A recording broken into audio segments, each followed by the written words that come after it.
утро, коллеги! Сегодня пробую Лейс, получается, вкус донор по-хорватски. Вот, попробую его и скажу, как вам.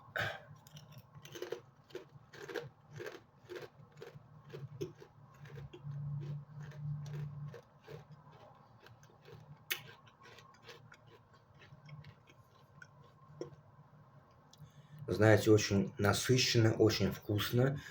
Необычный вкус, прежде всего, который отличается от других вкусов, там, сметана и лук и так далее. Прям ощущается, что прям реально, ну, по вкусу это донор.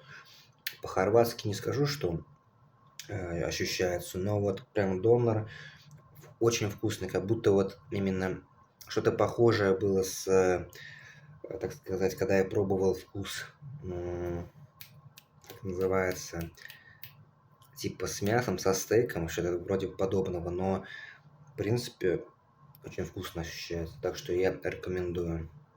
У нас это стоит 180 рублей.